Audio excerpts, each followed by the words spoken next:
अच्छा,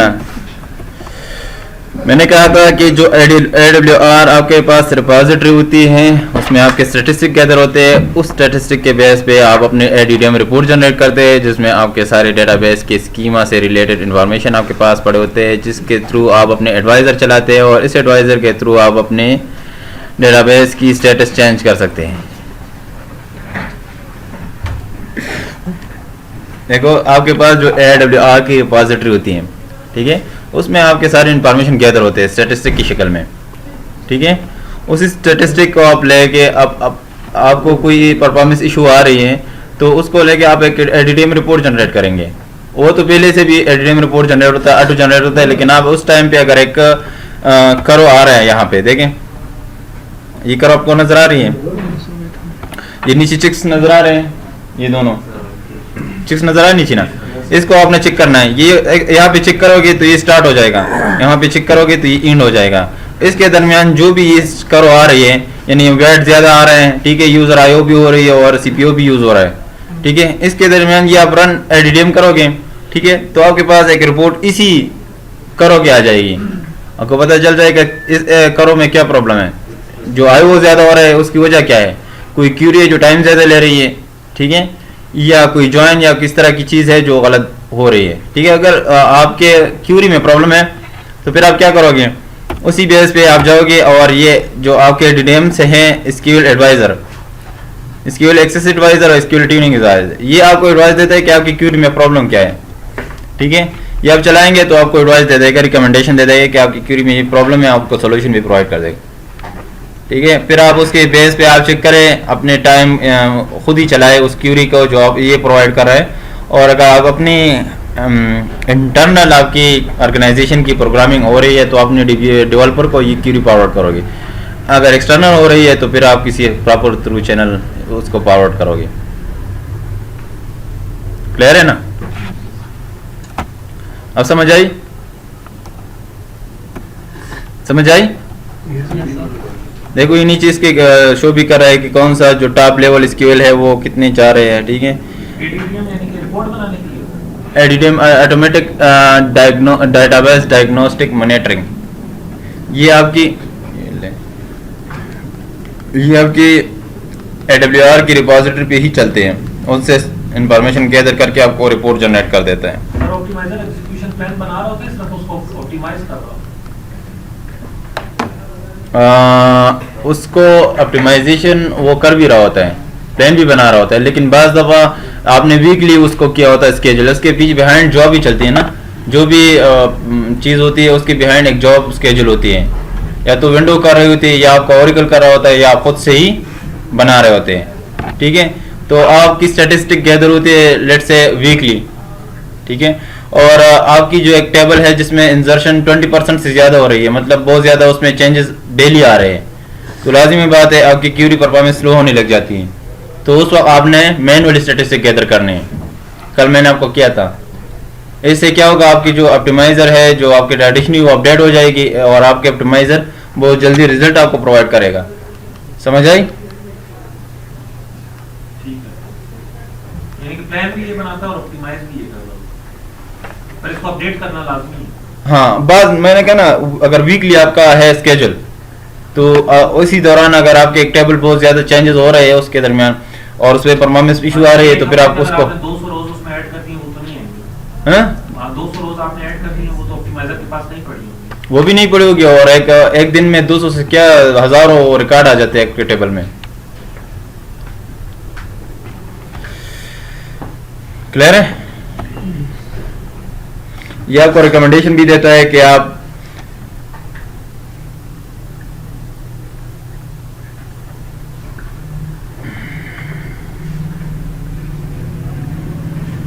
ये कह रहे थे कि उसने एक स्कीमा के लिए उसने रिकमेंडेशन दी है ना कि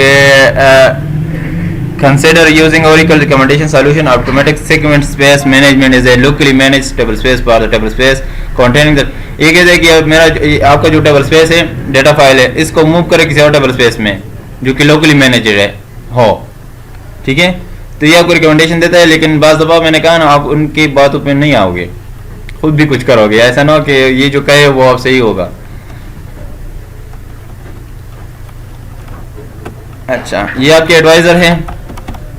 एडवाइज़र में आपके सारे स्क्यूलेट एक्सेसरीज जो आपको अच्छे अच्छे एडवाइस देते हैं और आप उसके बेस पे एक्शन परफॉर्म करते हैं। मेमोरी एडवाइज़र है जो आपको मेमोरी से रिलेटेड इंफॉर्मेशन देते हैं। स्पेस यानी सेगमेंट एडवाइज़र है। अंडो एडवाइज़र है कि आपको अंडो कितना रखना है। सेगमेंट एडवाइज़र है कि आपको फ्रेगमेंटेशन करनी है डेटाबेस की, क्योंकि आपके डेटाबेस में जो डेटा एंटर हो रहा होता है, ठीक है। आपके टेबल हैं, ठीक है, ये रोज़ हैं। जब ये डेटा आ रहा होता है इसमें जो रोज़ डिलीट हो रहे होते हैं, ठीक है, उसके बाद इंसर्ट हो रहे होते हैं, तो क्या होगा, ये स्पेस तब तक रहता है जब आप इसकी सेगमेंटेशन ना करें, ठीक है। यानी वो इसकी परफॉर्मेंस स्लो नहीं लगती है तो आपको सेगमेंट एडवाइज़र टेबल उठा लेता है, या टू टास्क है।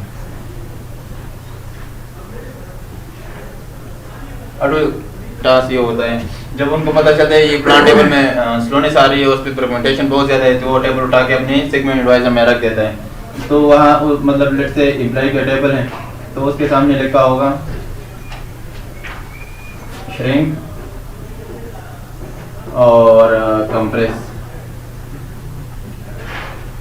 आप इस पे क्लिक करेंगे तो वो श्रिंक हो जाएगा, जो स्पेस है वो रिलीज कर देगा। ठीक हो गया। मैंने सर एड्रेसेस की बेस पे नहीं स्टोर कर रहा होता है, इंडेक्स जो है एड्रेस के बेस पे नहीं स्टोर हो रहा होता है। वो तो अलग है ना, इंडेक्स तो अलग होता है। इंडेक्स को भी आप एक इंडेक्स को आपने पढ़ाया ना, एक इंडेक्स तो वो भी होता है कि हर रो के बिहाइंड में जो पॉइंटर चल रहा होता है। हाँ बिल्कुल। भी तो एक इंडेक्स ही है ना, अगर वो एक रो इधर पड़ी है एक इधर पड़ी है, बीच में जितनी मर्जी स्पेस हो उससे क्या फर्क पड़ता है, क्योंकि ये बीच वाले जो इंडेक्स नंबर है वो तो किसी और टेबल के रो को भी असाइन हो सकता है। देखो आपका जो डायनामिक होते हैं ना, आपका जो वो है ना इंडेक्स है वो बाइनरी ट्री में भी काम कर रहा हो, सही है जी। तो जब एक लीफ डिलीट हो जाता है तो वो नोड वही रहता है, ठीक है। यहाँ से मैंने रिकॉर्ड डिलीट की तो लीफ तो रह जाता है, वहाँ पे रिकॉर्ड नहीं होता। तो जब इंडेक्स पे आप सर्चिंग करते हैं तो इधर आ जाता है, इधर तो उसको आना होता है, ठीक है। तो यहाँ पे देखते हैं डाटा नहीं होता, यानी कि ये किसी और को अलर्ट नहीं हो सकती नहीं, जब तक आप इसको रिबिल्ड ना करें। इंडेक्स को भी आप रिबिल्ड करोगे और टेबल को भी आप श्रिंक करोगे, तब जाके आपकी परफॉर्मेंस सही होती है। अच्छा, यानी कि जो सर्चिंग है किसी ना किसी ट्री की क्राइटेरिया है ना, क्लियर है। अच्छा, बैकअप है। Mean time to recovery advisor वो क्या होता है कि आपके ब्लॉक कितने टाइम में, मतलब रिकवरी कितने टाइम हो सकते हैं, जो आपका इंस्टेंस रिकवरी होती है, ठीक है, वो कितने टाइम में हो सकता है। तो वो भी आपको एडवाइस देते हैं कि इतना टाइम रखो, इस टाइम में मैं अंदर इसकी रिकवरी कर सकता हूँ, ठीक है। आप अपनी पॉलिसी ऐसे रखोगे कि उसके थ्रू आपकी रिकवरी जल्दी हो जाए, ठीक है, ऑटोमेटिक।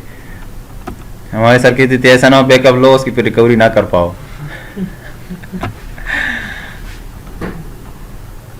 अच्छा, ये देखो एडवाइज़र सेंट्रल है जहाँ क्या आपको सारे एडवाइज़र नज़र आए। अभी ये आपको कुछ सच इंफॉर्मेशन नहीं देगा क्योंकि इस पर कुछ काम नहीं हो रहा, ठीक है। जब आप रियल टाइम में करोगे तो आपको अच्छा खासा वो इंफॉर्मेशन दे रहा होता है।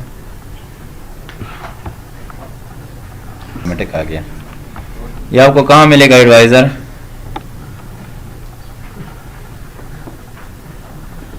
ये आपको मिलेगा, नीचे आए तो यहाँ पे एडवाइज़र सेंट्रल लिखा है सर्वर के टैब में, ठीक है। यहाँ पे आपको एडीटीएम भी है, मेमोरी एडवाइज़र भी है, स्केल एडवाइज़र है, स्केल परफॉर्मेंस एनालाइज़र है, एमटीटीआर एडवाइज़र है, सेगमेंट एडवाइज़र है, डाटा रिकवरी एडवाइज़र, ये सारे एडवाइज़र यहाँ पे पड़े होते हैं। ये आपका एडीटीएम रिपोर्ट बना हुआ है जिसके बेस पे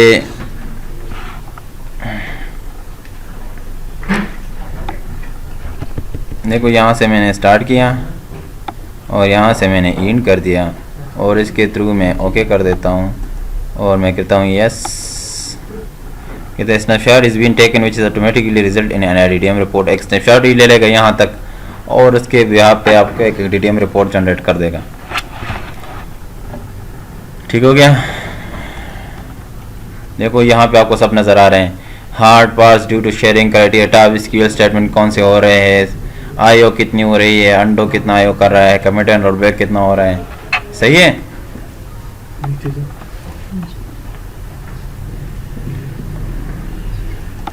यहाँ पे व्यू स्नैपशॉट करोगे तो रिपोर्ट पे आ जाओ तो आपका पूरा रिपोर्ट जनरेट करके देगा अभी।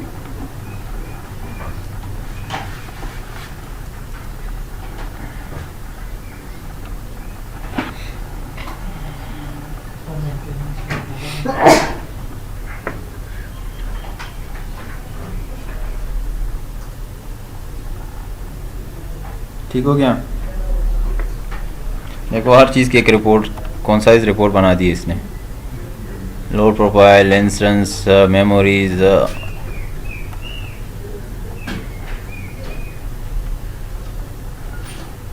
इसको पढ़ने के लिए अच्छा खासा टाइम रिक्वायर होता है, इसको समझने के लिए भी अच्छा खासा नॉलेज रखना पड़ता है। क्लियर है? देखो यहाँ क्यूरीज भी आपको नज़र आएगी, कुछ ओरेकल के अपने होंगे, कुछ आपके चल रहे होंगे।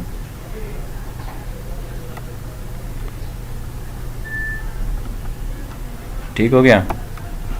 क्योंकि मैं तो नहीं पढ़ सकता, आप लोग अगर पढ़ना चाहे तो पढ़ लें। समझ नहीं आई? एक मिनट पर जाऊँ।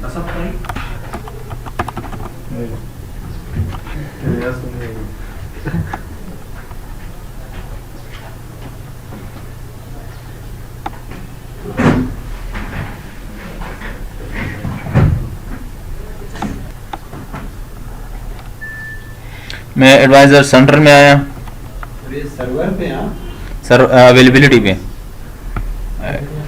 गलत हो गया। अवेलेबिलिटी में एडवाइजर सेंट्रल है, वहाँ पे डीडीएम पड़ा होगा, उस पर आप क्लिक करेंगे। यहाँ से अगर आप रिपोर्ट खुद ही से जनरेट करना चाहते हैं तो यहाँ से आप स्टार्ट और एंड करेंगे, यहाँ ऑटोमेटिक एंड लिखा होगा तो यहाँ पे ठीक हो गया। ओके कर लें, यस कर ले तो रिपोर्ट बन जाएगा और रिपोर्ट को फिर आप एक ये आ गया यहाँ लिख व्यू रिपोर्ट, एक तो ये रिपोर्ट आ जाएगा। अगर आपने सही फॉर्म में देखनी है तो यहाँ व्यू स्नैपशॉट्स कर लें और यहाँ पे रिपोर्ट में आ जाए। ठीक है, रिपोर्ट में आओगे तो आपका पूरा रिपोर्ट आ जाएगा।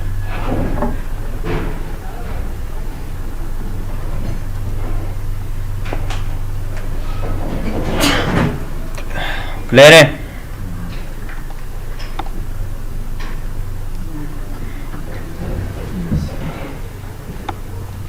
अच्छा, ये कुछ पैकेजेस हैं जो आपको मुख्तलिफ इंफॉर्मेशन देता है कमांड बेस पे अगर करना चाहते हो, और अगर ग्राफिकली करना चाहते हो तो वेल एंड गुड।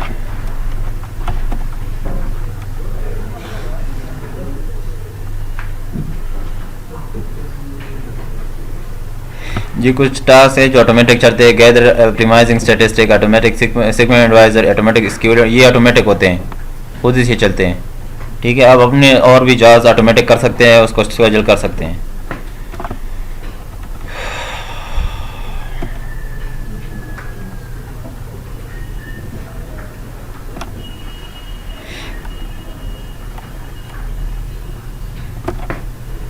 ये आपको मैंने बताया था थ्रेशोल्ड का,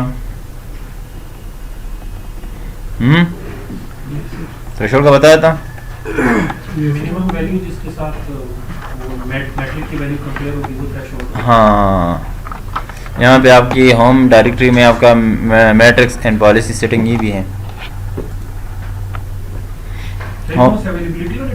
यहाँ पे भी है, होम में भी है, I think so.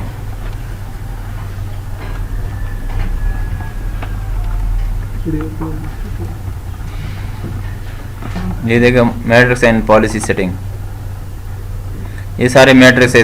Warning threshold, यहाँ पे एक चीज़ के लिए आप वैल्यू असाइन करते हैं तो वहाँ पे आपको वार्निंग शो हो जाएगा। अगर आप क्रिटिकल बनाना चाहते हैं तो आपको उसके बाद मतलब आप कहते हैं कि 80% पे मेरा टेबल सक्सेसफुल हो जाए तो क्या करना चाहिए, मुझे एक वार्निंग अलर्ट आ जाए।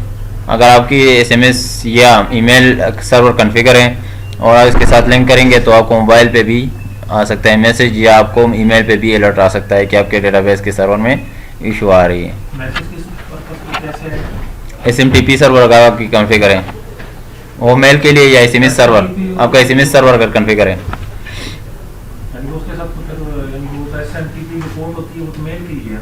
वो मेल के लिए अगर आप SMS सर्विस आपकी चल रही है उसके साथ उसकी इंटीग्रेशन, की तरह अगर SMS सर्विस चल रही है तो हाँ ना, मतलब आपकी कोई ऑर्गेनाइजेशन है जो SMS वो मतलब आ जाते हैं ना आपको जो उनके पास कोई गेटवे है। हाँ, तो वो इससे इंटीग्रेट करोगे आप,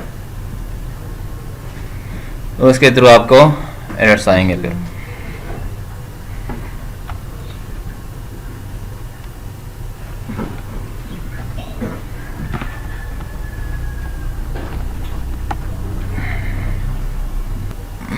ये कहते हैं स्टेट अलर्ट्स वो होते हैं जिसके लिए आप मैट्रिक्स थ्रेशोल्ड असाइन करते हैं, ठीक है। मतलब उसको क्रिटिकल पे 97 अलर्ट्स आ जाए, 85% पे आ जाए।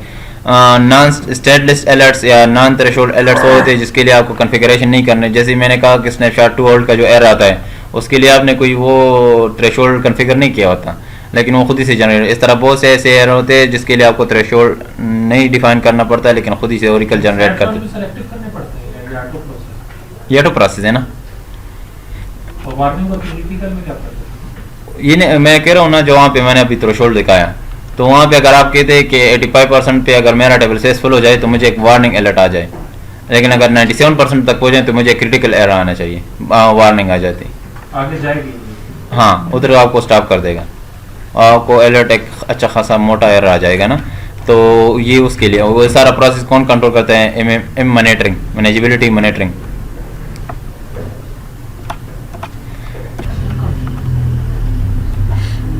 ये गपशप है यार, इसमें कुछ इतना नहीं है। ये परफॉर्मेंस मॉनिटरिंग ये है बुक, लेकिन आपको एक छोटा सा चैप्टर दिया हुआ है।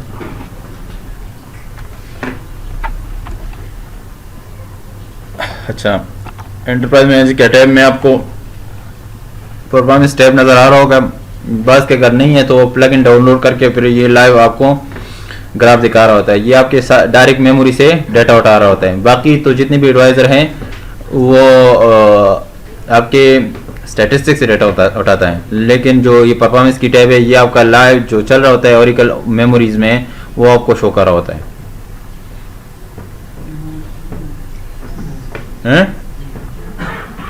आपकी बाकी भी जितने काम होता है, जितनी भी आपको इन्फॉर्मेशन प्रोवाइड करता है ओरेकल, वो सारे स्टैटिस्टिक्स से उठाता है। जो प्रीवियस स्टैटिस्टिक गैदर होती है आपके ओरेकल का, उसी से उठाते हैं। परफॉर्मेंस की जो टैब होती है, ठीक है, ये आपका ग्राफ बिल्कुल एज इट इज चलता है। हाँ, जिस तरह डॉक्टर आपका ना, जब आपका ये होता है आपका मेमोरी जो चल रहा होता है, ठीक है। आपका मेमोरी तो ओरेकल ऑन होता है तो सारे मेमोरी में प्रोसेस हो रहे होते हैं, वो सारे प्रोसेस से ही आपको ये ग्राफ बना के शो कर रहा होता है, ठीक है। और जहाँ पे ग्राफ आपका इस तरह नजर आए ना, तो बस भाग जाना। क्योंकि देखो ये आपके सेशन दिखा रहा होता है, तो इसी तरफ गया, ठीक है, IO दिखा रहा होता है और आपका CPU दिखा रहा होता है। जैसे फॉल हो जाए, फॉल हो जाए, सर ये मेरा दिखा रहा है सर, इसके भागने का टाइम आ गया, हैं?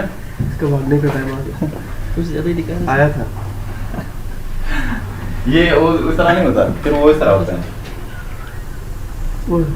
इस तरह चल रहा होता है। तो उसका एक था हमारे कंपनी के साथ डील थी, तो उसमें कुछ उन लोगों ने पंगा किया था, एक ट्रिगर बनाई थी जो कि इनवैलिड थी एप्लीकेशन साइड पे, एप्लीकेशन पे बनाई थी और वो इनवैलिड थी। जब आपकी डेटाबेस में इनवैलिड ट्रिगर आ जाए तो फिर आपकी डेटाबेस की परफॉर्मेंस डाउन कर देता है, क्योंकि वो बार बार रिकॉल होता है, बार बार रिकॉल होता है। हाँ? मतलब उसने एक इवेंट जनरेट की थी, उसके अंदर प्रोसीजर चल रहे थे, जो प्रोसीजर था वो काम नहीं कर रहा था सही, लेकिन वो फायर हो जाता था ट्रिगर। नहीं, एक फंक्शन बनाई थी उसने पूरा, जो कि आपके फाइनेंस की एक मॉड्यूल पे चल रहा था और वो उसको हैंग कर देता था। ट्रिगर तो तभी कॉल होता है ना जब इंसर्शन हो गया, पोजीशन हो गया। वो तो हर नहीं, जरूरी नहीं आपके इंसर्शन रोटेशन के लिए वो ट्रिगर फायर हो, वो आपके फंक्शन पे भी फायर हो जाता है, आपके प्रोसीजर पे भी फायर हो जाता है। कोई फंक्शन कॉल हो हाँ, तो उसके लिए आपका ट्रिगर फायर हो जाता है। तो वो क्या करता था, वो जाके कोई क्लाइंट जब बटन दबा देता तो वो आके मेरे डेटाबेस पे आ जाते, तो वो उससे वैल्यू होल्ड कर देता था। वैल्यू जब होल्ड कर देते तो रिलीज नहीं कर, वो रिस्पॉन्स नहीं कर पा रहा था, उधर ही से वो इनवैलिड हो जाता था। तो क्या हो जाता था कि मेरे डेटाबेस की जो सीपीयू थी वो ऊपर चली गई थी, 100 पे जा रही थी। बार-बार आईओ कर रहा होगा। हाँ बिल्कुल, वो बार बार वो पिंग कर रहा होता है, बार बार पिंग कर रहा होता है। जब उसको वैल्यू नहीं मिलती वो दोबारा पिंग करता है, तो एक वायरस बन जाती है। टर्मिनेट नहीं होता ये? नहीं, टर्मिनेट नहीं, टर्मिनेट करो दोबारा आ जाता है, क्योंकि एप्लीकेशन साइड पे वो दोबारा बटन दबा देते हैं। ठीक, तो वो मेरी सारी रात लगी थी और मैं और ट्रिगर को फाइंड नहीं कर पा रहा था। फिर जाके फिर हमने कंपनी वालों को उसको बुलाया और वहाँ से इस तरह कुछ हो गया, क्योंकि उनके पैसों का मसला है। ये तो होता है ना, जब पैसों का मसला आता है वो लोग कुछ ना कुछ पंगा कर देते हैं। फिर हमने मतलब उस जब हमें पता चला, फिर उसके लिए हमने दूसरा सर्वर बना लिया, उसको टेस्टिंग कर रहे थे, उसको फिर मैं वेरीफाई करता था, उसके बाद मैं डेटाबेस में इंसर्शन करता था।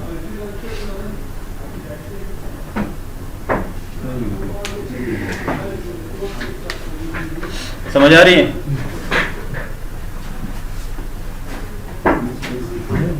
क्लियर है? अच्छा,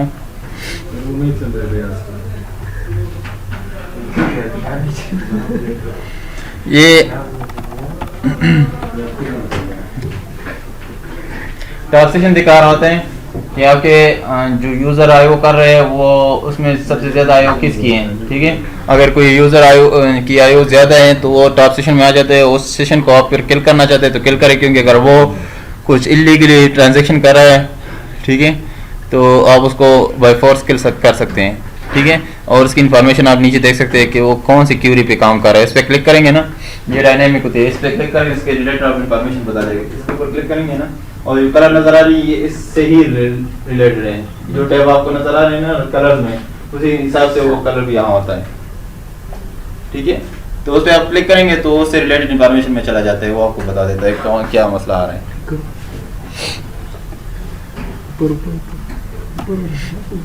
top activity throughput, top services कौन से चल रहे हैं। टॉप सर्विस जानते हो ना, जो हम ओरेकल से कनेक्ट करने के लिए कोई सर्विस बना देते हैं। इस तरह आप हर मॉड्यूल के लिए अलग अलग सर्विस बनाते हैं और उसी सर्विस के हिसाब से आपके क्या होता है कि मॉनिटरिंग होती है। ठीक है, अगर फाइनेंस के लिए आपने अलग बनाई है, बिलिंग के लिए अलग सर्विस बनाई है, तो उस सर्विस के बेस पे आपकी एंटरप्राइज मैनेजर मॉनिटरिंग करता रहता है और आपको देख कौन सा मॉड्यूल में बहुत ज़्यादा टाइम और आयु वगैरह यूज़ हो रहे हैं। हाँ, अगर आप इसके लिए अलग सर्विस बनाते हैं ना, अलग अलग सर्विसेज बनाते हैं,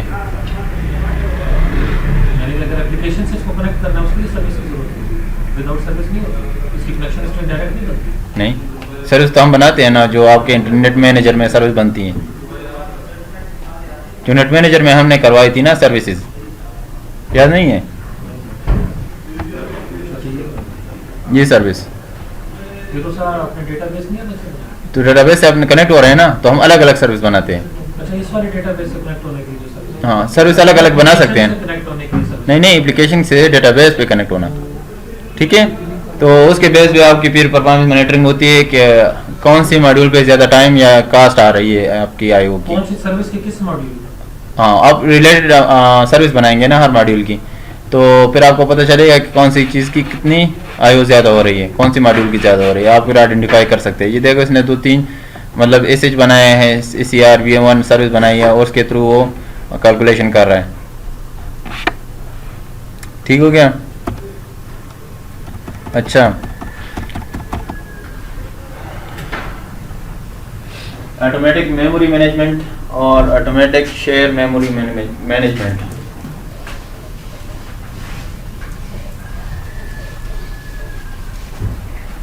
आपके पास टिंजी से पहले और टिंजी में आपके पास मेमोरी के लिए 2 पैरामीटर होते थे, SGA underscore max underscore target. ठीक है, और एक है SGA अंडरस्कोर टारगेट, और एक था CGA underscore aggregate underscore target के मेरे ख्याल में गिर गया ये उसमें ये पैरामीटर्स थे, ठीक है। तो अगर आप इसको सिर्फ सेट कर देते थे, ठीक है, और इसको सेट नहीं करते तो आपको इसको भी मैन्युअली सेट करना पड़ता था। और इसके अंदर जितनी भी आपको मेमोरीज थी, जो शेयर पूल है, जावा पूल है, ठीक है, स्ट्रीम पूल है, डीबी पूल है, जितनी भी आपके मेमोरीज वो आपको मैन्युअली कॉन्फ़िगर करने पड़ते हैं, ठीक है, अगर आप इसको सेट ना करते। और अगर आप इसको भी सेट कर देते तो आपको पीजीए खुद ही से इनको कॉन्फ़िगर करना पड़ता था, ठीक है।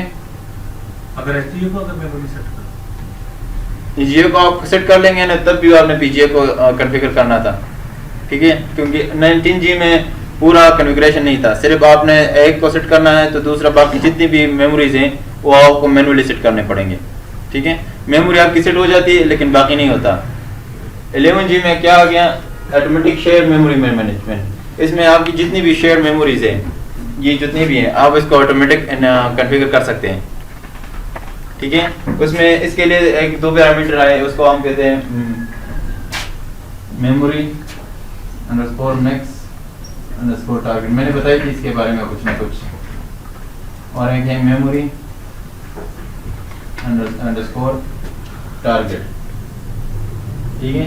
इसको आप सेट करते हैं, इसको नहीं करते हैं, डिसेबल कर देते हैं, तो आपका जो ASM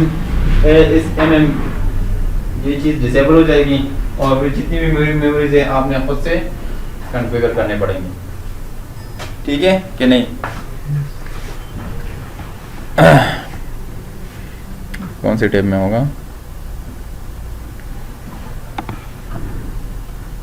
एडवाइजर सेंटर में, मेमोरी एडवाइजर।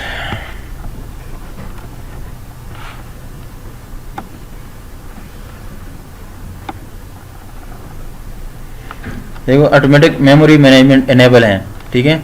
आप इसको डिसेबल कर देंगे तो फिर क्या करना है, आपको खुद ही से सब कुछ कॉन्फ़िगर करना पड़ेगा। टोटल ये आपका शेयर मेमोरी मैनेजमेंट है,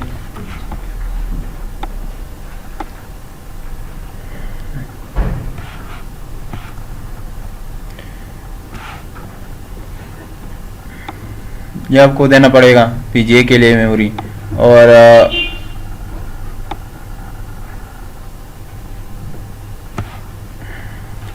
इससे रिलेटेड कुछ इन्फॉर्मेशन होते हैं जो आपको बताते हैं। यहाँ पे इसका कोई ग्राफ भी बन जाता है।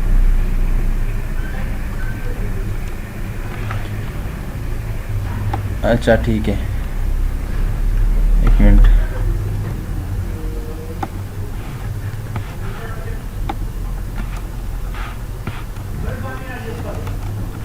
ठीक है, अगर आप इसको भी डिसेबल कर देते हैं,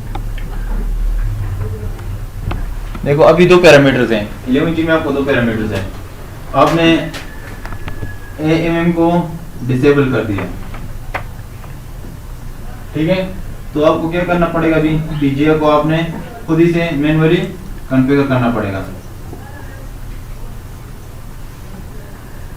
ठीक हो गया। अगर आपका ASM डिसेबल है, ऑटोमेटिक शेयर मेमोरी मैनेजमेंट, तो आपको क्या करना है, जितनी भी मेमोरीज हैं वो आपको कॉन्फ़िगर करने पड़ेंगे मैन्युअली। दोबारा बताएं सर ये लास्ट वाला। अगर ASM, अगर AMM आपका डिसेबल है तो आपको पीजीए कॉन्फ़िगर करना पड़ेगा, जो आपके सेशन क्रिएट करने के दौरान क्रिएट होती है, ठीक है। अगर आपका ASM में भी डिसेबल है तो आपको क्या करना पड़ेगा, मेमोरी जितनी भी है वो सारे खुद ही से। दोबारा ये बता देंगे पीजी के अंदर सर्वर प्रोसेस चल रहा है या यूजर प्रोसेस चल रहा है? यूजर प्रोसेस, जब आपके सर्वर प्रोसेस आ जाते हैं तो सर्वर के बिहाफ पे आपका एक पीजीए क्रिएट हो जाता है ना, वही भी उसकी बात कर रहे हैं। तो सर्वर प्रोसेस भी पीजी में चल सकता है? सर्वर प्रोसेस भी पीजी में चल सकता है?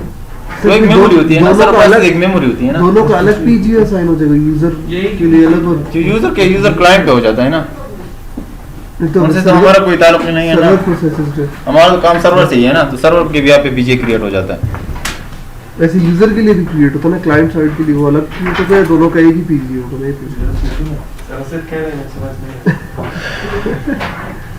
उनके लिए अलग होता है, वो सर्वर से अलग होता है ना।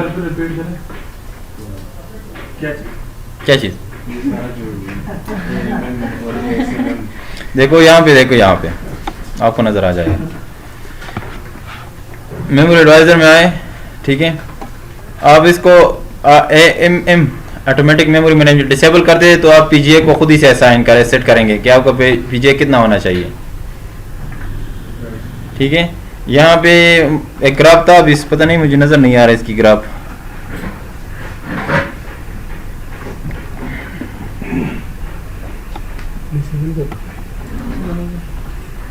ठीक है, तो यहाँ पे आपको बताएगा कि आपको कितना पीजीए चाहिए।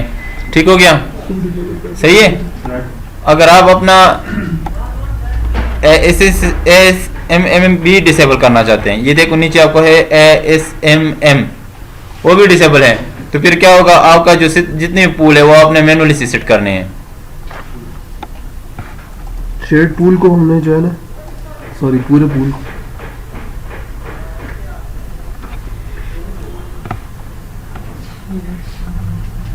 ये देखें, ये आपको एसजीए की साइज की एडवाइस दे रहा है कि आपका एसजीए कितना होना चाहिए। कौन सी लाइन बता रही थी नीली? ये वाली, ये आपकी परफॉर्मेंस शो कर रहा है कि आपकी परफॉर्मेंस यहाँ तक बढ़ रही है। अगर आप मेमोरी यहाँ तक ले आए तो आपकी परफॉर्मेंस अच्छी हो जाएगी। ठीक है, अगर यहाँ पे ले आते तो परफॉर्मेंस आपकी डिग्रेड होना शुरू हो जाएगा। ठीक हो गया। इसके बाद अगर आप मेमोरी को इंक्रीज कर रहे हैं तो उसकी परफॉर्मेंस कोई इशू नहीं आएगी, कोई डिफरेंस नहीं आएगा। तो यहाँ तक आपकी मेमोरी होना चाहिए, आपको एडवाइस दे रहे हैं। 800 MB है ना, यानी 830 MB तक रखना चाहिए। ठीक हो गया ना। तो बाकी नहीं शो कर रहा इसमें बफर कैशे स्ट्रीम ये है ना, ये इधर है। अच्छा, हमने पीजीए खोला हुआ था, ये हाँ? एसजी खोला हुआ। ये ऊपर पीजीए है ना, ये पीजीए है। नहीं, हमने जो ग्राफ खोला था वो इसका है, ये का ही है ना। ये एडवाइस आप करेंगे तो आपको बता देता है। अच्छा, सिर्फ एसजी। अच्छा, ये कुछ पहले जब ऑटोमेशन नहीं था ना, बात सुने, जब ऑटोमेशन नहीं था तो ये सारे डायनामिक पैरामीटर्स थे। इसके लिए इंफॉर्मेशन गैदर करने के लिए आप ये व्यूज चलाते हैं। ठीक है, ये सारी व्यू ओरेकल वाले ने दी है, अब भी है। इसको चलाने के लिए आपको इंफॉर्मेशन दे देंगे। अगर आप कमांड बेस पे काम करना चाहते हैं तो ये व्यूज आप खुद ही से सर्च आउट कर लें। मैंने तो कोई क्यूरी चलाई नहीं इसमें से। ठीक है, तो आपको हर चीज के बारे में, सेशन के बारे में, सिस्टम के बारे में, क्या चल रहा है, स्टेट के बारे में, वो सारे इंफॉर्मेशन इसी व्यू से आप मिल जाएंगे। ठीक है,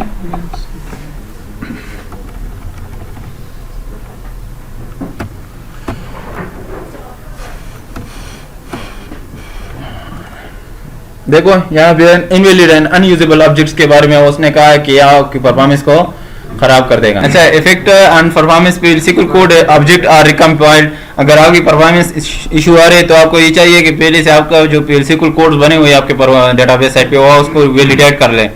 ठीक है, उसको वैलिडेट करेंगे तो परफॉर्मेंस अच्छी हो जाएगी। दूसरे आप इंडेक्स रिबिल्ड करेंगे। ठीक है, index rebuild time to time करेंगे तो आपकी परफॉर्मेंस अच्छी होगी। हाँ, ये चैप्टर भी खत्म हो गया। आपने कहा था आज 3 चैप्टर खत्म करने, 2 कर लिए हमने। नहीं, 1.5 हो गए। अच्छा, इसके बाद हाँ 1.5, अभी दूसरा पे आया है, दूसरा है, इसके बाद तीसरा है। ठीक है, ये बस आज खत्म, कल बैकअप पे होंगे। सर ये पेपर में नहीं देना सर, जिसका जवाब आगे जा रहे हैं।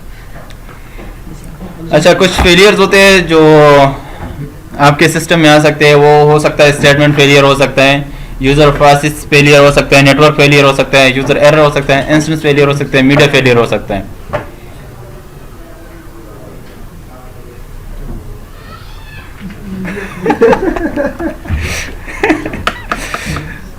देखो, attempts to enter invalid data into a table. ठीक है, कोई इनवैलिड डाटा उसने अटेम्प्ट करने की कोशिश की तो वो स्टेटमेंट फेलियर में आ जाता है। ठीक है, attempt to perform operation with insufficient privilege, वो कोई ऐसा काम कर रहा है जिसकी उसको प्रिविलेज ही नहीं है तो वो स्टेटमेंट फेलियर में आता है। ये कोई इतना बड़ा इशू नहीं है, लेकिन जो मीडिया फेलियर है, जो नेटवर्क फेलियर है, जो इस तरह की चीजें हैं, उसके लिए आपको बड़ा इशू आ सकता है। Attempts to allocate space that fail, अगर आपका टेबल स्पेस में जगह नहीं है और आप कर रहे हैं बाकी एलोकेशन कर रहे हैं उसी टेबल स्पेस से, तो वो एक स्टेटमेंट फेलियर हो सकता है। आपका स्टेटमेंट तो ठीक है लेकिन फेलियर तो आ गया उसी बेस पे। ठीक है। User process failure is user perform an abnormal disconnect, ठीक है। उसने अब लॉग आउट नहीं किया और वो उसे जाके क्रॉस पे बटन दबा दिया तो एक यूजर प्रोसेस फेलियर हो जाएगा। उसने एंट्री कर रही है और वो हैंग हो गया, उसने जाके नॉर्मली टर्मिनेट कर दिया अपने सेशन को, ठीक है। A user session is abnormally terminated, ठीक है। A user experiences a program error that terminate the session, एक ऐसा बग आ गया जिसने आपकी जो सेशंस होते हैं वो abnormally टर्मिनेट कर दिया। थ्योरी यार कुछ है नहीं तो ऐसे ही पढ़ना पड़ेगा। नेटवर्क फेलियर, आपका लिसनर फेल हो जाए, ठीक है, तो आप अपने लिसनर को दोबारा वापस क्रिएट कर लें। नेटवर्क कार्ड इंटरफेस, आपका कोई नेटवर्क कार्ड है जो आपका फेल कर गया तो आपका सारा डेटाबेस डिस्कनेक्ट हो जाएगा आपके एप्लीकेशन साइट से। और नेटवर्क कनेक्शन फेल, तो ये चीज़ आपको ध्यान में रखना चाहिए, क्योंकि अगर आपका डेटाबेस डिस्कनेक्ट हो गया तो आपको कैसे पता चलेगा कि मेरा डेटाबेस क्यों डिस्कनेक्ट हो रहा है, काम नहीं कर रहा। आपको आइडेंटिफाई करने में अच्छा खासा टाइम लग जाएगा। फिर कहोगे ओ ये तो नेटवर्क वालों से है, वो वो बैठे होंगे, वो गप लगा रहे होंगे उधर, ठीक है। तो आपका नेटवर्क वालों के साथ अच्छा खासा सिस्टम वालों के साथ पंगा आता है। मैं उनके साथ बहुत वो चलती थी ना, जब उनके सिस्टम में कोई मसला आते थे मैं जाके उसके पीछे बैठ खड़ा होता था, क्योंकि डेटाबेस साइट तो नहीं होता ना, अगर नेटवर्क में आता है तब भी आपका सारा सिस्टम बंद हो जाते हैं। आ जाता है तो मैं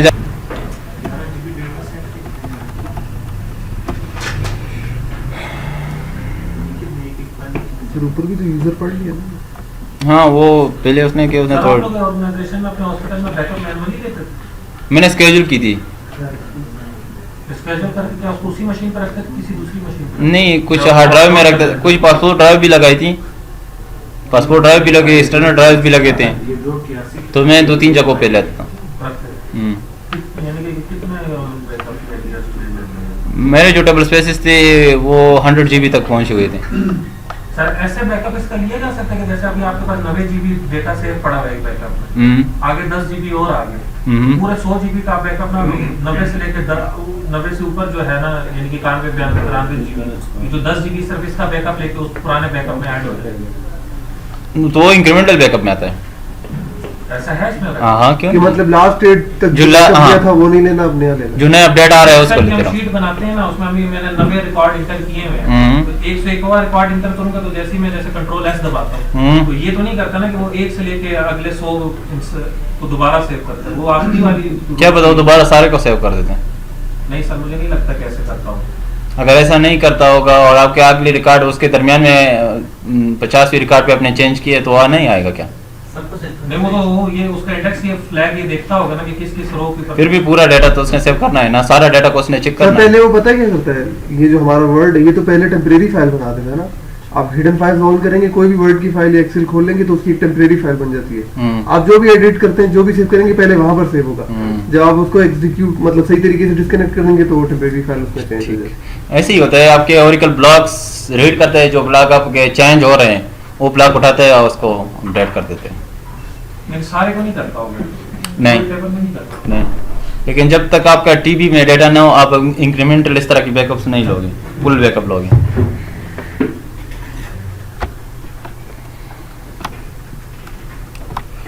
अच्छा, यूजर एरर, इंस्टेंस फेलियर अगर आपका पावर आउटेज हो जाता है, ठीक है, तो सिस्टम शट डाउन कर जाता है तो उसको हम इंस्टेंस फेलियर कहते हैं और आपकी इंस्टेंस रिकवरी हो जाती है आपके सिस्टम मॉनिटर प्रोसेस के थ्रू।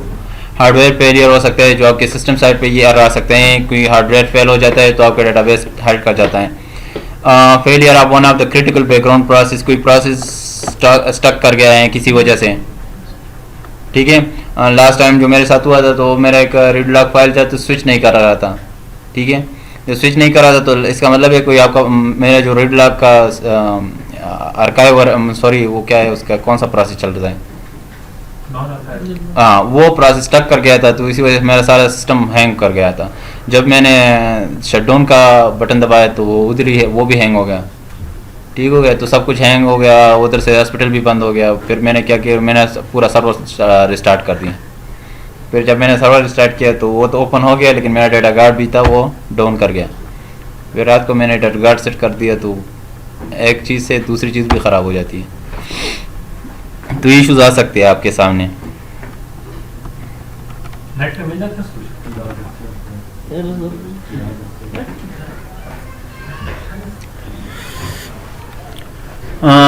चेक पॉइंट का बताया था आप लोगों को। चेक पॉइंट क्या करते हैं, आपकी जो सारे फाइल्स है वो सिंक कर देते हैं, सही है, यस बताया था ना।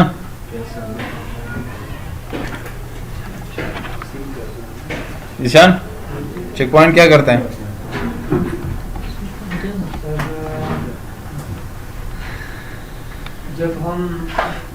जब तुम कोई डेटा अच्छा मॉडिफाई कर लेते हैं, डेटा मैनिपुलेशन होता है तो चेक पॉइंट और इंस्टेंस प्रोसेस का क्या दरमियान में क्या लिंक है? चेक पॉइंट और इंस्टेंस इंस्टेंस जो इस मॉनिटरिंग प्रोसेस चलता है उनका दरमियान में क्या लिंक होता है? सर आपने तो बताया था कि कंट्रोल फाइल्स के अंदर जो डेटा पड़ा हुआ है रिव्यू फाइल्स में पड़ा हुआ है तो वो आपस में उनका इंडेक्स बराबर नहीं है, तो उनको सिंक्रोनाइज करेगा और जो अनकमिटेड डेटा जो कमिटेड डेटा होगा उसको जाके डीबी राइटर के थ्रू जो है डेटाबेस रोलफॉरवर्ड और रोलबैक कर देगा। ठीक है, तो ये इंस्टेंस रिकवरी का एक उसने इंस्टेंस फेलियर में जो आता है इंस्टेंस रिकवरी का एक स्टेप बताया है कि किस तरह होता है। ठीक है, वही जो आपको मैंने डिटेल से ही समझाया है। अच्छा बताओ ना क्या कह रहे थे? रीडू लॉग फाइल और जो हमारा डीबी है उसके दरमियान जो माइग्रेशन करवा। हाँ देखो, आपका डेटाबेस इंस्टेंस फेलियर कर गया, अब नॉर्मली शटडाउन करके पावर आउटेज हो गया, तो इंस्टेंस रिकवरी होती है ना। तो इंस्टेंस रिकवरी कौन करता है कि स्मॉन करता है, वो किस बेस पे करता है? चेक पॉइंट पे करता है। वो चेक पॉइंट क्या करता है, उधर जाके देखता है कौन सा SCN नंबर सिंक नहीं है, control file read log file, ठीक है, डेटाबेस पे अगर सिंक नहीं है तो वो आपका सिंक कर देते हैं। उसके बाद आपकी पूरी इंस्टेंस रिकवरी मोड में चल रहा होता है उसको इंस्टेंस प्रोसेस का जी इंस्टेंस प्रोसेस में क्या होता है कि रेस्पॉन्स यानी कि जो एक्टिव करेगा वो इंस्टेंस प्रोसेस है। वो इंस्टेंस रिकवरी हो जाती है ना। प्रोसेस तो आपका स्मॉन ही है, सिस्टम मॉनिटरिंग, ठीक है, तो वही आपका रिकवरी करता है इंस्टेंस।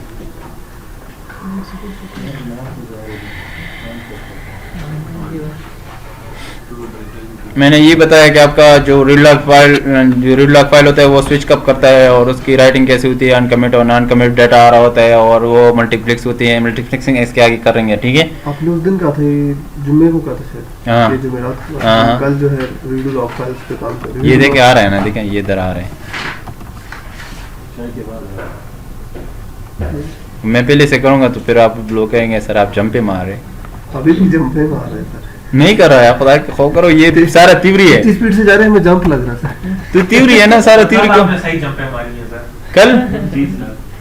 यार इसमें मैं क्या करूं, ये सारा ग्राफिकली चीज है, तो ग्राफिकल चीज से मुझे बहुत ज्यादा एलर्जी है।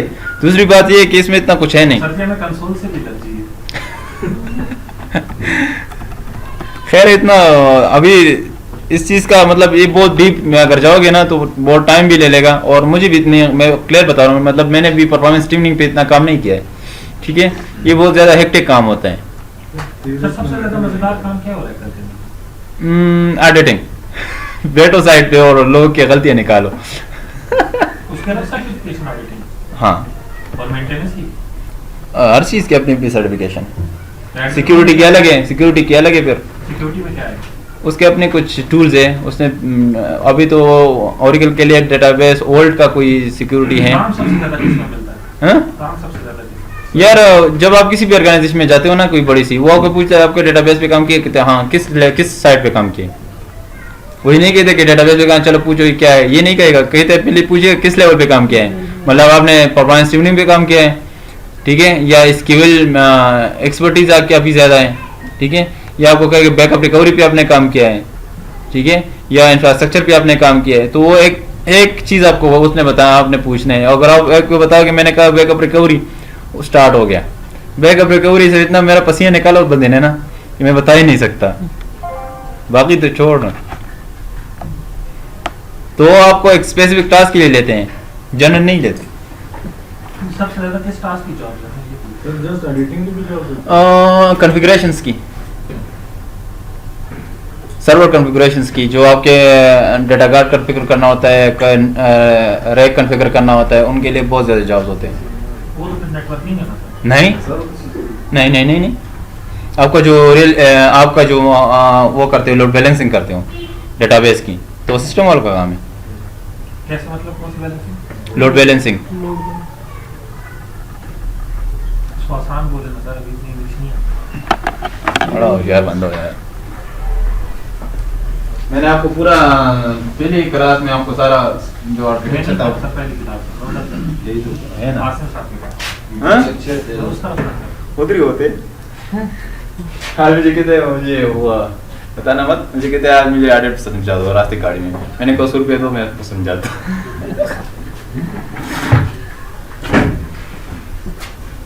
तो वो होता है ना आपका ये एक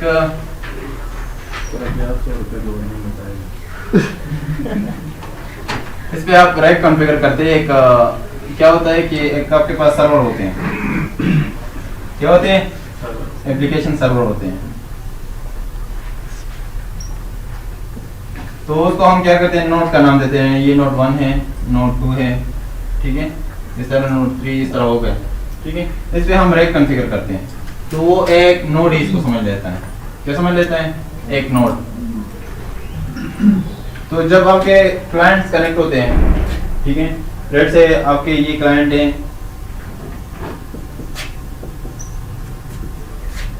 तो वो कनेक्ट होते हैं यहाँ से नोड से। फिर उसके बाद इनका काम है ओरेकल का कि वो किस सर्वर से आपको कनेक्ट कर देता है, ठीक है। वो आपको इससे कनेक्ट करता है, इससे करता है, या इसको करते हैं, या इससे करते हैं। फोन का काम है, ठीक है। लेट्स से ये आपका सर्वर डाउन हो गया, ठीक है, तो वो क्या करते हैं, यहाँ से आपको पता भी नहीं चलेगा, ओरेकल खुद से इसको वहां से कनेक्ट कर देता है जहाँ अवेलेबल हो, ठीक है। अगर ये डाउन हो जाते हैं तो ये आपको यहाँ से कनेक्ट कर देते हैं। तो सर इस सारे सर्वर्स का डेटा आपस में कैसे सिंक्रोनाइज होता है? हार्ड ड्राइव एक होती है? नहीं नहीं, ये अलग अलग सर्वर थे, लेकिन ये इंटेलिजेंट हो जाते हैं। फिर जब आप इस पे क्लस्टरिंग इम्प्लीमेंट कर देते हैं ओरेकल क्लस्टरिंग, तो इंटेलिजेंट हो जाते हैं। लेकिन सबके पास एक ही टाइप का डेटा पड़ा होता है। ये आपका यहाँ से जो आपका कॉन्फ़िगर होता है, एज़िम कॉन्फ़िगर होता है। एज़िम ओरेकल का एक स्टोरेज मैनेजमेंट है, उसको कहते हैं एज़िम ऑटोमेटिक स्टोरेज मैनेजमेंट।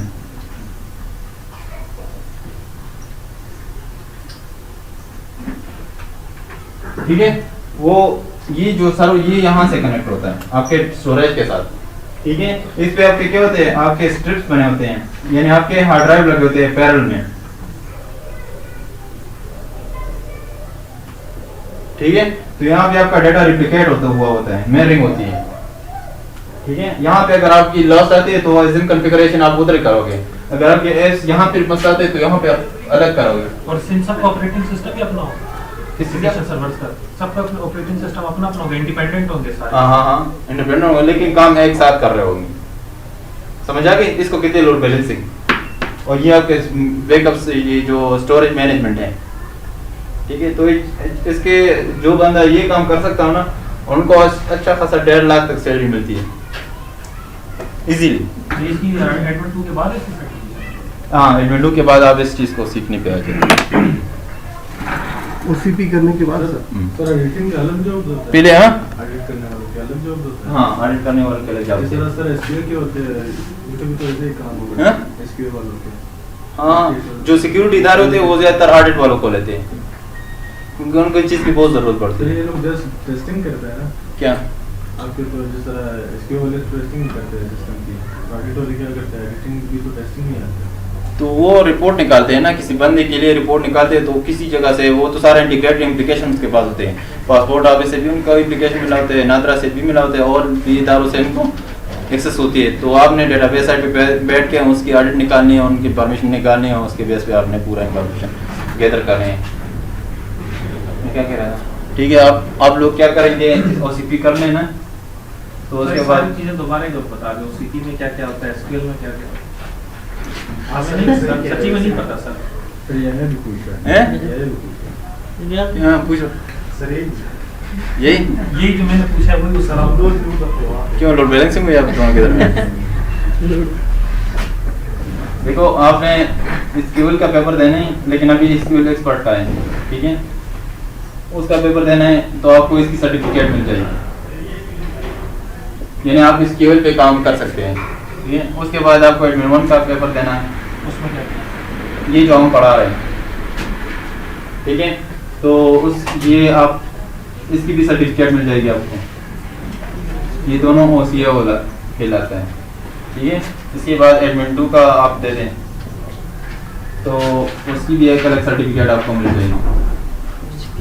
और ये तीनों मिल के आपको OCP बना देगा, प्लस एक सर्टिफिकेट मिल जाएगी, प्लस एक कार्ड मिल जाएगा जो आपके काम आएगा। ठीक हो गया। उसके बाद आप नेक्स्ट पे आते हैं। तो अगर किसी को परफॉर्मेंस एंड ट्यूनिंग की शौक है तो वो कर ले, ठीक है, उनका पेपर अलग है। अगर कोई डिजास्टर मैनेजमेंट पे जाना चाहते हैं तो वो डाटा गार्ड पे काम कर लें, ठीक है। अगर कोई लोड बैलेंसिंग पे काम करना चाहते हैं तो रैक कर लें।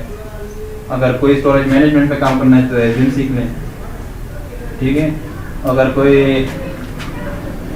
डेटा वेयर हाउसिंग के लिए जाना है तो गोल्डन गेट पे काम कर लें, ठीक है।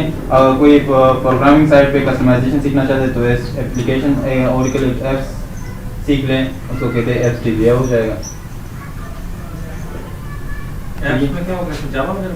नहीं, और के बिल्ट इन मॉड्यूल होते हैं, उसको आप कस्टमाइजेशन सीखते हैं। फाइनेंस, बिलिंग, इन्वेंट्री, परचेज, यानी कि पूरा एक सॉफ्टवेयर बना लोगे। उनका पूरा ERP है, उसका एक मॉड्यूल आप लेंगे, उसको सीखेंगे, उसकी कस्टमाइजेशन करेंगे और ऑर्गेनाइजेशन में फिर वो आपने डिप्लॉय करने होते हैं। ठीक हो गया, आगे बताऊं।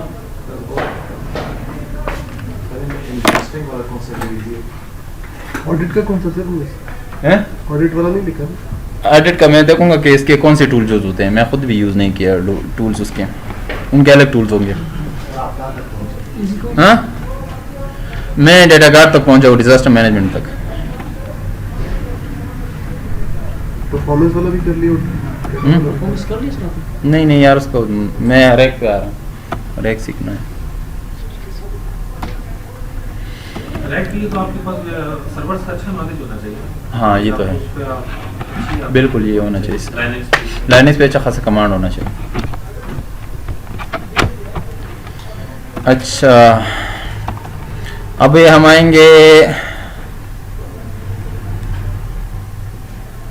अगर आप अपने डेटाबेस की रिकवरेबिलिटी कॉन्फ़िगर करना चाहते हैं तो आप क्या करेंगे, अपने बैकअप को स्केड्यूल करोगे, ठीक है। कंट्रोल फाइल की मल्टीप्लेक्सिंग करोगे, अपने रीड लॉग फाइल की मल्टीप्लेक्सिंग करोगे, और जो आपके आर्काइव बन रहे हैं उनकी कापी की रिटर्न रखोगे, क्योंकि आर्काइव आपके लिए बहुत ज़्यादा फायदेमंद होगा अगर कोई इस तरह की इशू आती है। समझ आ रही है? थ्योरी है, इसमें कुछ नहीं है। फ्लैश है रिकवरी एरिया, जिसमें आपका सारा बैकअप जा रहा होता है, ठीक है। Strongly recommend pass simplified backup storage management space on disk locations पर। ये एक पैरामीटर है, use underscore DB underscore recovery underscore file underscore dest. इसको आपने पाथ दिखाना है कि कौन सी पाथ पे आपने इसको सेव करना है, तो वहाँ पे आपकी बैकअप जा रहा होता है। ठीक हो गया।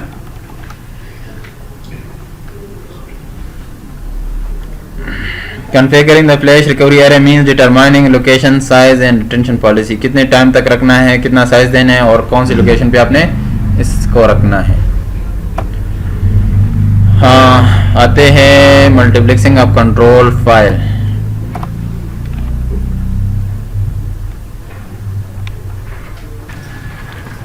शो पैरामीटर कंट्रोल, ठीक है। तो ये आपको कंट्रोल फाइल की इन्फॉर्मेशन बताते हैं कि कंट्रोल फाइल कितने टाइम तक रिकॉर्ड मेंटेन रखता है। अगर आपने बैकअप लिया हुआ है तो उसकी जो रिकॉर्ड मेंटेन होती है वो कंट्रोल फाइल में मेंटेन होती है, तो 7 दिनों तक वो आपके कंट्रोल बैकअप्स की जो रिकॉर्ड है वो मेंटेन रखता है, ठीक है। कंट्रोल फाइल कौन कौन से है, एक आपका ये यहाँ पे पड़ा हुआ है, ठीक हो गया, और एक फाइल आपका ये पड़ा हुआ है, ठीक है। 2 फाइल्स आपके बने हुए हैं। आपने क्या करना है, आपने इसको अगर मल्टीप्लेक्स करनी है तो तीसरा फाइल अगर आपने ऐड करनी है तो आपने अल्टर कमांड से करना है और इसी फाइल में चेंज करोगे तो ये एक स्टैटिक पैरामीटर है। इसके लिए आपको डेटाबेस शट डाउन करना पड़ेगा और स्टार्ट करना पड़ेगा। और तीसरी बात ये है कि यहाँ से मैनुअली आपने कॉपी पेस्ट मारनी है। यानी लेट से मैं करता हूँ अल्टर सिस्टम सेट, कमांड क्या है, control underscore file is equal to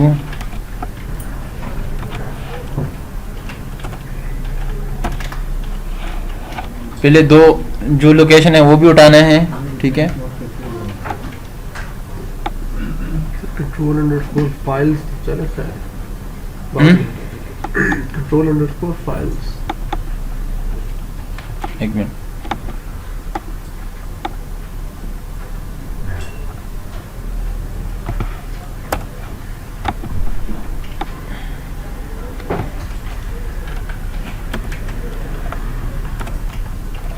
एक ये फाइल हो गया, ठीक है, दरमियान में ये कर लें। दूसरा फाइल हो गया ये,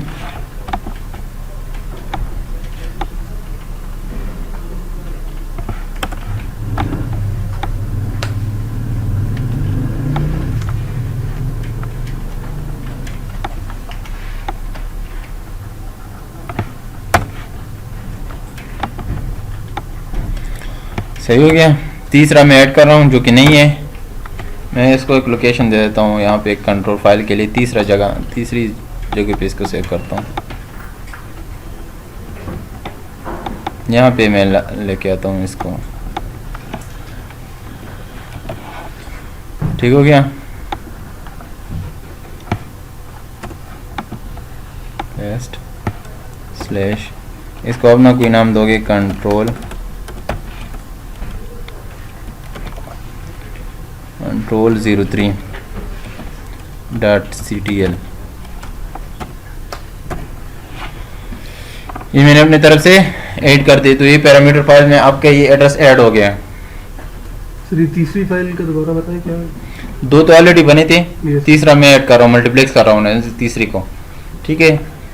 तो वो मैंने यहाँ पे लोकेशन रख दी है, और एक तीसरा नाम जो भी आप दे सकते हैं, कंट्रोल 03.ctl। ये फोल्डर आपने अभी बनाया है या पहले ये बना हुआ था मैंने उसके, ठीक है, क्लियर है। और लिखना है स्कोप इज इक्वल टू इसवी फाइल, कंट्रोल समझ आ रही है कि नहीं? कंट्रोल 03 हाँ। .ctl। control.ctl तो पहले से मौजूद थी। हाँ, ये भी शो करना, जब आप अल्टर करोगे तो पहले जो मौजूद है वो भी शो करना पड़ेगा आपको। और जो चौथे नंबर की लाइन है, इसमें आपने नई लाइन बनाई है, यानी कि डी के अंदर। हाँ, डी के अंदर मैं कॉन्फ़िगर कर रहा हूँ, लेकिन नहीं बना। वो इसलिए नहीं बना sir, control underscore SP files करना है ना सर। नहीं, कंट्रोल को वो फाइल्स हैं तो ये मैंने, कंट्रोल कर रही थी, कंट्रोल जी फाइल्स क्या कर रही थी? आपकी सारी इंफॉर्मेशन जो इंफॉर्मेशन वो मेंटेन कर रहा होता है ना, आपका ICN नंबर वो मेंटेन कर रहा होता है, ठीक है। आपके डेटाबेस का नाम क्या है, उनके साइज क्या है, लोकेशन क्या है, तमाम डेटाबेसेस की एक ही कंट्रोल फाइल होती है या हर एक की अलग होती है? हर डेटाबेस के अलग अलग कंट्रोल फाइल्स होते हैं, अगर आपके पास 5 डेटाबेस हैं तो अलग अलग कंट्रोल फाइल्स होंगे उसके। सर वो ऊपर पहली लाइन में स्पेलिंग सही करें। वही कर रहा हूँ। और अब इसकी मल्टीप्लेक्सिंग से क्या फायदा होगा तीसरी जाती है? तो अगर आपकी एक कंट्रोल फाइल करप्ट कर जाए तो वहाँ से आप इसको रिप्लिकेट कर सकते हैं। तो अब हमारे पास टोटल 2 पड़ी है। 2 पड़ी हुई, आप 3 बना सकते हैं, एक 4, डेटाबेस है, इस वजह से हमारे पास उसका 2 होता है। डिफॉल्ट 2 बन जाते हैं, दोनों में सेम डाटा होता है, दोनों में सेम डाटा होता है। लेकिन आप अगर अपने लिए फेलियर से बचना चाहते हैं तो 2-3-4 जगहों पे इसको रख लेना, ठीक है। अगर एक करप्ट हो जाए तो वहाँ से कॉपी करके हम पेस्ट कर दी। इस तरह हर डेटाबेस के लिए 2 कंट्रोल फाइल्स बनती हैं। हाँ, बनती है।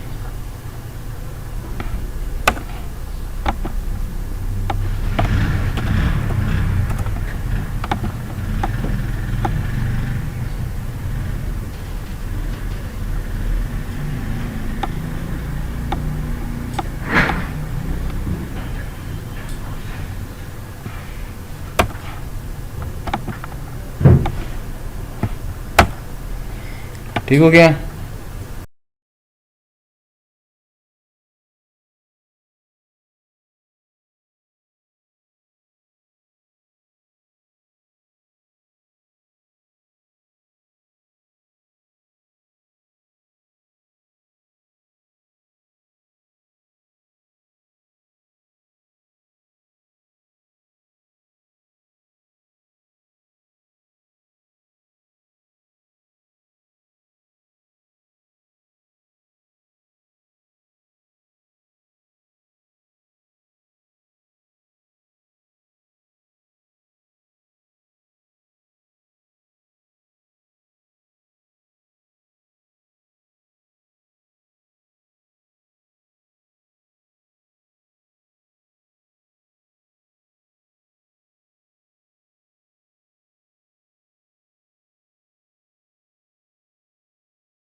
सॉरी।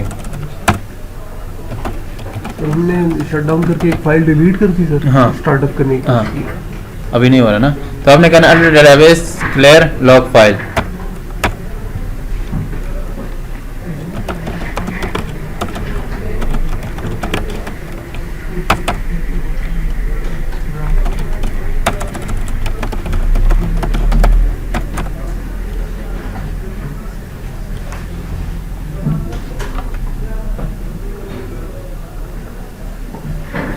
आपको इसके लिए मोड सर्च करना पड़ेगा, ठीक है, और यही कमांड चला लो। क्या है लॉग?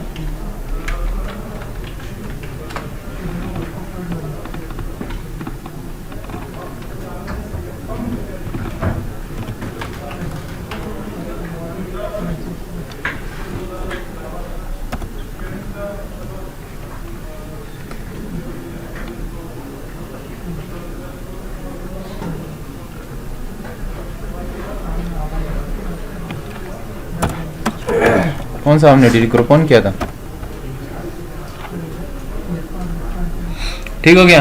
ग्रुप वन को मैंने डिलीट किया था तो ग्रुप वन मैंने क्लियर कर दिया। अब यहाँ देखें आप, आया हुआ है ना, शेर वापस आ गया।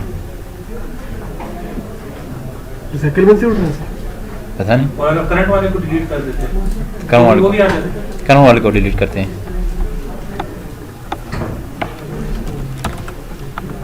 पहले देखते हैं कि स्विच तो नहीं हुआ ना।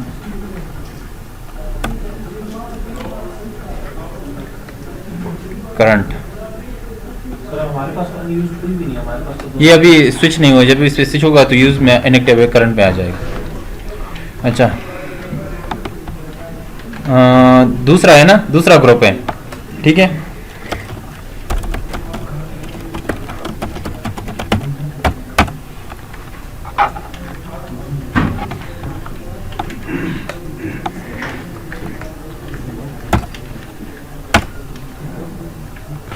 हो गया डिलीट।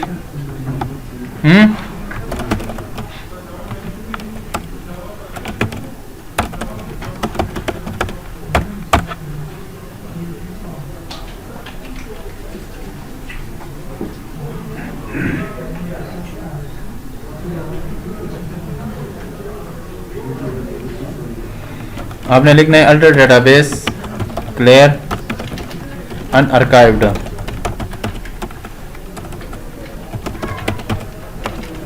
Log file group. सही हो गया। अदरवाइज वो कमांड चलाओगे तो वो कहेगा कि ये नहीं हो सकता, नहीं होगा कमांड। तो यहाँ देखें ये आया हुआ है, वो वाली कमांड कौन सी थी जिसमें अनर टाइप नहीं था, उसमें आपने क्या किया? उसमें ये था, क्लियर लॉग। इसमें ग्रुप 2 सिर्फ रखना है। किधर गया ये? इसमें क्या फर्क है? ये आर्काइव चल रहा था ना, इस पे रीडिंग हो रही थी, ठीक है। तो कहते हैं इसका आर्काइव जनरेट नहीं हुआ है, तो उसको अनआर्काइव करके वो क्रिएट कर देता है। उसमें कुछ भी नहीं होगा, वो खाली हाँ है। हाँ, उसने वो डेटा लॉस कर दिया, लॉस हो गया, ठीक है। तो ये जब ये करेंगे तो ये डेटा हो गया इसमें। ये क्लियर कर देगा, वो क्रिएट कर देगा। ये तो अभी उसका तो ऑलरेडी आर्काइव बनी हुई है ना, सही हो गया। तो ये रिसाइकल बिन से नहीं आता, ऑटो क्रिएट कर देता है खुद ही। ये रिसाइकल बिन में वो अपना वाला वो जो दो मैंने डिलीट किया वो इधर पड़े हैं। सर ये कि ये डिलीट कर दिया, ये कि ये वाला। सर ये जो टेबल आया करंट अनयूज्ड और इनएक्टिव, इसका बताएं। अनयूज जो अभी आपके उस पर डेटा राइट नहीं हुआ वो अनयूज में है। जो करंट है उस पर कर्सर का रीड राइट कर रहा है, ठीक है। जो इनएक्टिव है वो अभी तो हमने पहले कौन सी डिलीट की थी? जो अनयूज्ड इनएक्टिव थी, जो उस पर राइटिंग नहीं हो रही थी। अच्छा, फिर हमने डिलीट की करंट वाली। तो करंट जब डिलीट करेंगे तो क्या हम उसको रिकवर अनआर्काइव करेंगे? अनआर्काइव लॉग फाइल ग्रुप 2 वास्ता, क्योंकि इनएक्टिव होगी जिसकी आर्काइव बन चुकी है। सर इसी तरह तो फिर वो आर्काइव मोड वाली भी अगर कोई डिलीट हो जाए तो वो भी आ जाएगा। जो आर्काइव मोड में अगर हम लोग चल रहे हैं, अभी तो हम आर्काइव में है ना, तो नॉन आर्काइव मोड में अगर चल रहे हैं तो वो भी डिलीट हो जाए तो वो भी आ जाएगा। कहाँ से? मतलब वही ना, आपका जो अभी रीडिंग जो जिसके बने हुए आर्काइव तो वो डिलीट हो जाए, कोई मसला नहीं है। लेकिन जो आर्काइव जिस पे राइटिंग हो रही थी उसका तो आर्काइव नहीं बना ना, तो वो उस पर मसला कर दे कि इसका आर्काइव नहीं बना है, ये आप रीजनरेट नहीं कर सकती, तो आप उसको क्लियर अनआर्काइव कर लो कि इसको बेशक इसका आर्काइव ना बने, तो वो डेटा उसको लॉस कर देता है, ठीक है, और उसकी सीन जनरेट कर देता है खुद ही से। लेकिन डेटा तो एक्चुअल में लॉस नहीं होता क्योंकि आपके डेटाबेस में तो वो राइट हो चुका होता है, तो वो सब कुछ लास्ट टाइप है। अनआर्काइव में नॉन आर्काइव में कोई ऑर्गेनाइजेशन नॉन आर्काइव मोड में नहीं चलाती डेटाबेस, ठीक है ना। सर ये जो हमने ऑल्टर डेटाबेस किया था रीनेम, ये माउंट स्टेज पे करते हैं ना, अल्टर डेटाबेस रीनेम किया फाइल्स को, हाँ वो माउंट स्टेज पर होता है। समझ आ गई।